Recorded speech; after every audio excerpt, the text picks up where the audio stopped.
Good morning and welcome to a special edition of Face the Nation. We're at the Capitol this morning and we are speaking with Speaker of the House, John Boehner. Mr. Speaker, good morning. Good morning. I'm going to go back to Monday when you were in New York speaking to the Economic Club, and you made a lot of news because you said, you know what, we can have a conversation about raising the debt ceiling, but it's got to go hand in hand with reducing the deficit. Have you given serious thought about what parts of the deficit, what would be traded here? Well, I think it's the time to deal with the big problems that face our country. We've got spending that's out of control. We've got an economy that's not producing jobs. A lot of economists believe that all of the debt and all of the spending is causing uncertainty and causing job creators to sit on their hands. I used to be a small businessman. I understand what uncertainty does. And I think it's time to deal with the pressing fiscal problems that we have here in Washington. I've been here for 20 years. I've watched leaders look at this problem. It's like looking up at a mountain and seeing how tall it was and how steep it was and deciding, we'll kick the can down the road. Well, guess what? We're running out of road to kick the can down. And I want us to deal with the big problems that are facing us here in Washington. We had a town meeting earlier this week with the president talking about economic issues, and we talked about that very subject. I'd like you to take a look at what he had to say. We came precipitously close to a government shutdown within recent memory, and now the next potential real falling out is with the debt ceiling. And Speaker John Boehner said this week, you know what, we'll be happy to help you raise the debt ceiling. We want equivalent deficit reduction for every dollar we raise the debt ceiling. Can you even start a conversation on that? Well, first of all, we both agree, John Boehner and I agree, that we've got to reduce our deficit. Second of all, we both agree that we've got to raise the debt ceiling. Now, a lot of Americans, by the way, when you ask them, should we increase the debt ceiling, they say, no, we've already got enough debt. Why would we increase our limit on our credit card when we can't pay what we've already got on there? The problem is that the way the federal government finances itself is we sell debt to investors, other countries, et cetera, through treasury bills. And if at any point somebody's thought, if investors around the world thought that the full faith and credit of the United States was not being backed up, if they thought that we might renege on our IOUs, it could unravel the entire financial system. We could have a worse recession than we already had, a worse financial crisis than we already had. So we can't even get close to not raising the debt ceiling. But we also have to reduce the deficit. And what I've said is, let's not have the kind of linkage where we're even talking about not raising the debt ceiling. That's going to get done. But let's get serious about deficit reduction, and I've put a plan on the table that takes $4 trillion out of our deficit and debt. The question is, are we going to have some compromise? Is it going to be balanced? Are we going to make sure that no single group, not seniors, not poor folks, not any single group is carrying the entire burden? Let's make sure that the burden is shared for making some tough choices. Hearing what the president has to say, what does it make you think? Well, it makes me think that he's really not serious about tackling the big problems that face our country. You don't think he's serious about deficit reduction? He's talking about it, but I'm not seeing real action yet. And I just think this is the moment. We all know what the problems are. Why don't we just deal with them? No more kicking the can down the road. No more whistling past the graveyard. And now is the time to deal with the fiscal problems we have in an adult-like manner. Including Medicare? Medicare, Medicaid, everything should be on the table except raising taxes, because raising taxes will hurt our economy and hurt our ability to create jobs in our country. Well, one of the things that the president also said during this town meeting was, well, let's have this conversation, but the rich have got to start paying more of a fair share. The top 1% of wage earners in the United States pay 40% of the income taxes. Right. The top 10% of wage earners pay 90% of the income taxes. The people he's talking about taxing are the very people that we expect to reinvest in our economy and to create jobs in our country. But he's talking about going back to, say, Clinton-era tax levels, at which point you had, what, about a 4% annual growth in GDP. I mean, just to kick the can back a little bit. We don't have an economy as good as we had during the Clinton era when Republicans were in charge of the Congress.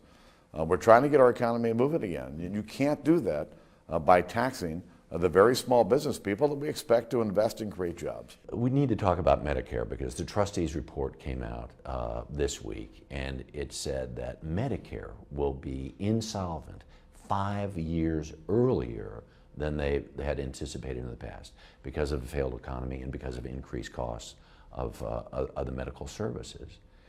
How is this going to get done? Either your way or the Democrats' way, or people in this country feel so strongly about Medicare. It's sort of, you don't touch that. That's our right. We're entitled to this. Well, no, they are entitled to it, and we should keep our commitments. But we have to find a way to make this affordable, not only for seniors, but for our kids and grandkids who are going to have to pay the bill. Harry, we've waited too long to deal with this problem. Today, there are 10,000 new people signing up for Social Security and Medicare every single day. 10,000 more every single day. And as a result, the money in the so-called trust fund doesn't exist, and it has to come out of current revenues. And that's why everything needs to be on the table.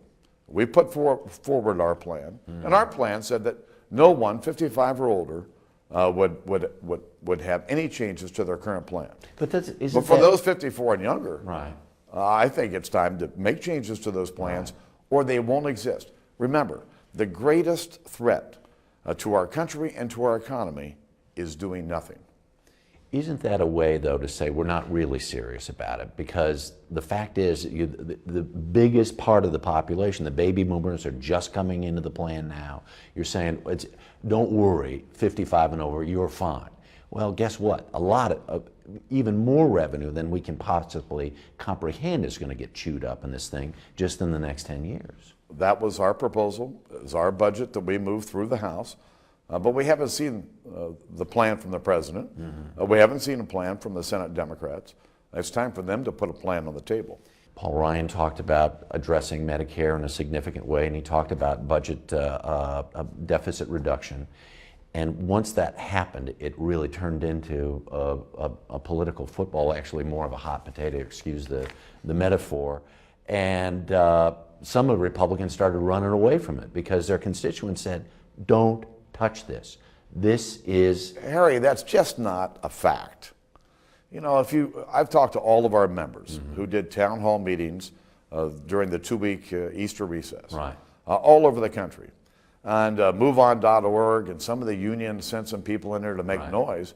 But you can ask any one of our members, and they'll tell you that on average, 80% of the people at these town hall meetings were supportive of taking big steps to put our fiscal house in order. So next time you go home to Ohio and you're standing around in a tavern someplace, all the retirees are going to come and put their arms around you and say, please, please, change Medicare. No. Listen, the retirees are going to be taken care of. There's no ifs, ands, or buts about that. But we all know that if nothing is changed, seniors' benefits are going to get cut. Why? Because they're unaffordable. That's why we have to deal with this, and we need to deal with it now. Can Republicans and Democrats have a serious conversation? Is there a middle ground? Is there a place they can meet? I would hope so, and I think we will. Listen, I understand what the president was saying about jeopardizing the full faith and credit of the United States. That's why I've said in every public and private utterance that our obligation is to raise the debt ceiling. But to raise the debt ceiling without dealing with the underlying problems is totally irresponsible. So you believe it's true, because there's some doubt now, even people in this building who've said Geithner's overstating it. Maybe we don't. There's places where you could do some more better bookkeeping, and this raising the debt ceiling is not that necessary. Well, I think it is necessary, but I understand the doubts. Remember, 2 days after I was sworn in as Speaker, I got a letter from Mr. Geithner telling me that we had to raise the debt limit in the next 60 days. And then they've pushed the date back, and they've pushed the date back, and pushed the date back. So I understand the doubts and the questions. But at some point, it's clear to me that we have to increase the debt ceiling. And as we do, we're going to do it in a way that addresses America's long-term fiscal challenges. The other concern that's out there is this is going to turn into another soap opera, high drama, you know, countdown clocks down to the last minute, as we just went through last month with extending the government's ability to pay for itself.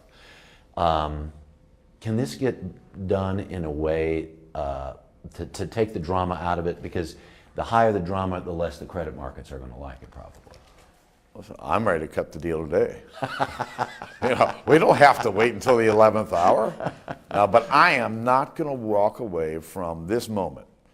We have a moment, a window of opportunity to act. Because if we don't act, the market's going to act for us. Our creditors are going to act for us. And we could see exorbitant interest rates. We could see the end of our economy if we don't act. And so I am committed to making sure that we have real reductions in spending and real changes to the budget process so this problem will never occur again. You know, the president has met with Republicans and Democrats this week, and there's been a little bit of talk about maybe this is one of those Reagan-Tip O'Neill moments, Clinton-Gingrich moments where two sides theoretically at absolute odds could come together. Is it ripe for that possibility? Well, I think at the end of this process, it's going to have to come to that. I've talked to the president all year privately about the fact that we were not going to increase the debt limit without serious changes. I mean, this conversation's been going on for quite a while. I've offered to the president, I said, Mr. President, come on, you and I, let's lock arms and we'll jump out of the boat together. I'm serious about dealing with this, and I hope he's just as serious. No gimmicks, no automatic clawbacks. I've had it with all of that. We know what needs to be done. Let's just do it.